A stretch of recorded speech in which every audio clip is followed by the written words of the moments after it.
Harry and Meghan, we said, you know, woo, they've been nominated for an award, nominated for the Emmys. So, I mean, I don't want to deride the Hollywood Critics Association Awards, but... No, let's do it. Yeah, let's brilliant, talk about the brilliant. Hollywood. Let's... She walked into the room expecting applause. Instead, the air turned cold.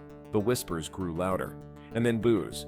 What should have been a glamorous night for Hollywood's brightest quickly spiraled into a public nightmare for Meghan Markle. Because this wasn't a royal red carpet. This was an Emmy celebration. And the message she got from the industry's elite was brutal. You don't belong here. But what happened next would shake Meghan's image in ways no PR team could fix. From the moment Meghan stepped through those ballroom doors, something felt off. She wasn't on the guest list.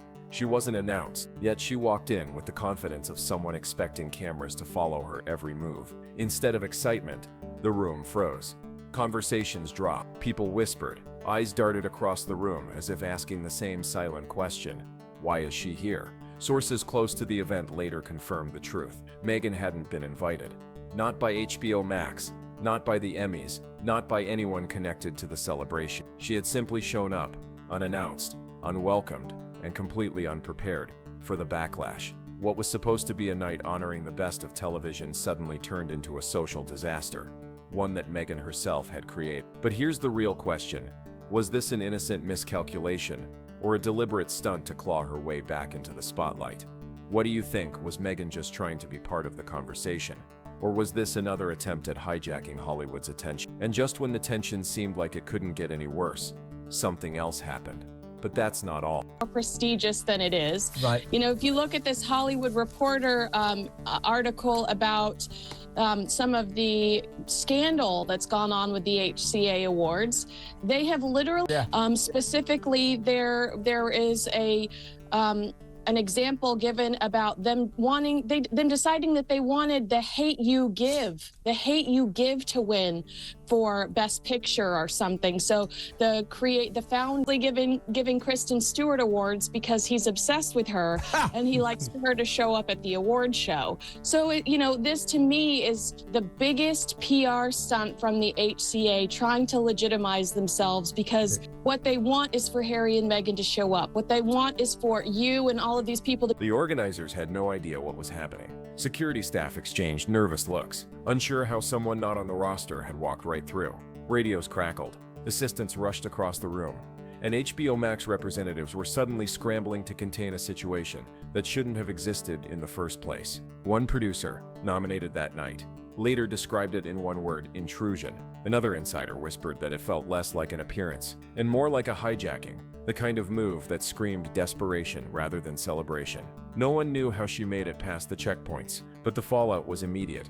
Confusion spread faster than champagne. What should have been a polished, picture-perfect evening now carried an edge of unease. Conversations about creative achievements shifted into whispers about the uninvited guest, and Hollywood's elite don't forget moments like these. And just when it seemed the night couldn't spiral any further, the lights dimmed, and chaos took a very different turn. But that wasn't the end of it. Knows that this thing exists. I just think that they've got the benefit of the doubt of having a big fancy name and hoping that nobody looks into their background, where so many people have resigned because they did not like the way it was being handled. But he also admits to calling up the publicists and saying, hey, so and most publicity they'd ever had in their life if Harry and Meghan picked up and showed up. And they actually might, because who else is going to give this crock a trophy? I mean, the point that, so let's move on to a proper awards ceremony, the Emmys.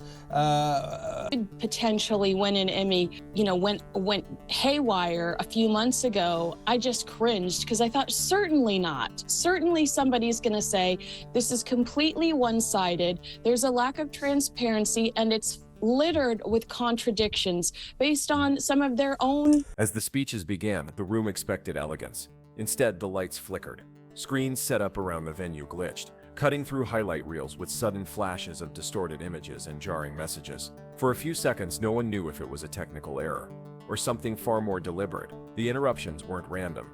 According to eyewitnesses, some of the hacked images carried direct jabs aimed at the surprise guest. The timing was too precise to ignore. In a room filled with television's sharpest minds, the whispers started again. Was this sabotage? A protest, or maybe a warning from someone inside the industry itself. Whatever the answer, the mood shifted instantly. What should have been a showcase of creativity now felt like a staged confrontation. Attendees weren't just surprised anymore, they were unsettled. And as the glitching screens faded back to normal, the energy in the ballroom didn't recover. If anything, the spotlight on the uninvited arrival burned even hotter. But the most brutal rejection hadn't even happened yet. After the screen chaos, there was no hiding from the shift in the room. The energy had changed completely. The music played, the champagne still poured, but the atmosphere carried a tension that couldn't be shaken. When she moved toward the center of the ballroom, where the real power players had gathered, it wasn't doors opening, it was doors closing. Conversations stopped mid-sentence. Executives who had been laughing moments before suddenly lowered their voices or walked away altogether. One eyewitness described the scene as a social freeze. People weren't just avoiding her, they were deliberately turning their backs. A-list actors who usually smile for every photo opportunity chose to step aside. For someone used to flashing bulbs and open arms, the silence was deafening. There was even one striking moment that didn't make the press, but spread quickly among insiders. A major network showrunner, a figure known for shaping some of television's biggest hits, walked directly past her without so much as a glance. No smile, no handshake, just a cold, calculated dismissal. As one source put it, this wasn't a snub, it was a statement. And that statement was clear. This wasn't her night. It wasn't her. Every step deeper into the room only amplified the distance between her and the crowd she wanted so badly to join.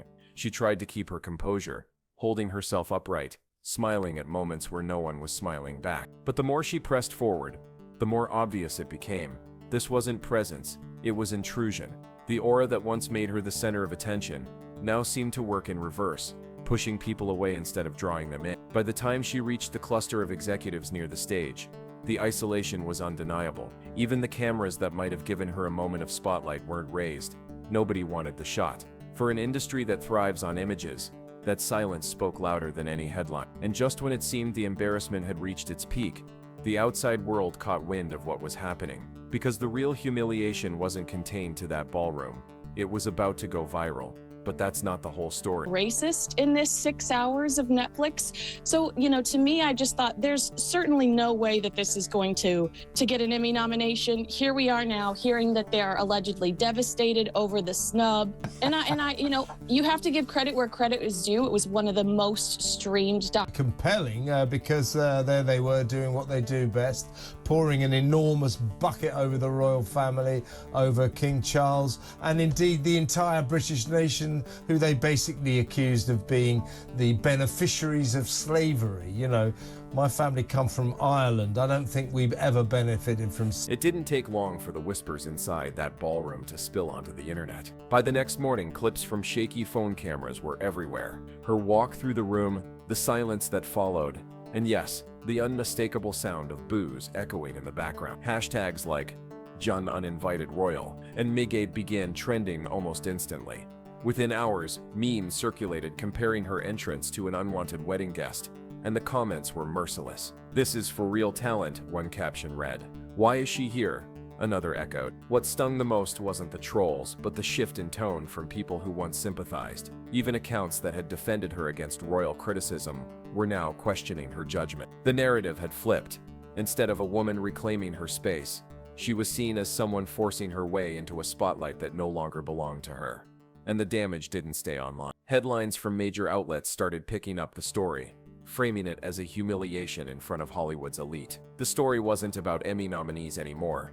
It was about the guest who wasn't supposed to be there. Every retweet, every headline, every viral clip amplified the isolation she had already felt inside the room. The world wasn't just watching, it was laughing. But the fallout didn't stop with public embarrassment. Behind the scenes, the consequences were about to cut even deeper, and what came next would leave her reputation in pieces. It was compelling, but I don't think it was all that good, so well done to the Emmys for dishing them a well-deserved snub. Let's move on, because I want to talk about your president again, I'm afraid, Kenzie. He's been at... This is so weird. So he's at... Well, I just imagine that if people had made such a big deal out of an an activity or something that I'd physically done in the past, like sniffing people. If that had become a joke that, I even think SNL has acknowledged, that Saturday Night Live, our comedy show here, I don't know. The viral storm was brutal, but the quiet phone calls happening in the days that followed were far worse. Within 48 hours, insiders claimed at least one international studio deal that had been in early talks was suddenly shelved. An agent described it bluntly: no one wants controversy walking their red carpet. What was supposed to be a season of rebuilding momentum had turned into a scramble to contain the damage. Marketing executives also began to pull back. Some brands that had been circling her name for lifestyle campaigns pressed pause, while others simply walked away. One fashion house executive reportedly told colleagues, "We're in the business of aspiration." That moment wasn't aspirational, it was embarrassing. And in Hollywood, embarrassment is more expensive than failure. For years, she carried an aura of exclusivity, appearing at galas, summits, and premieres, as if every door was naturally open. But now doors were closing, and it wasn't quiet. Whisper networks in Los Angeles are powerful, and word of what happened at the Emmy celebration traveled fast. Agents warned clients to avoid association, publicists advised silence, and producers who might once have taken a meeting suddenly weren't available. It wasn't just about one awkward night. It was about perception. Hollywood thrives on optics. If a star can't walk into a room without causing tension, then no network, no brand, and no director wants to take the risk. Behind closed doors, she was being rebranded not as a creative force, but as what one analyst called a disruptor in the exhausting sense, the kind of figure who drains attention instead of elevating it. Even worse, the hacked screen incident had rattled executives. If someone was willing to stage a digital protest at such a high-profile event, what did that say about her standing within the industry? This wasn't just random online hate. It was hostility that had penetrated one of Hollywood's most tightly controlled spaces. For decision makers, that was more than gossip. It was a liability. And so, within a matter of days, the narrative solidified. She wasn't seen as an actress making a comeback, or a creative building a new empire. She was seen as in an industry built on partnerships and image, that label can be devastating. But the true impact wasn't only professional. Back home in Montecito, the personal toll began to show. And the silence from Hollywood's elite, those who could have spoken up in her defense, made it clear she was on her own.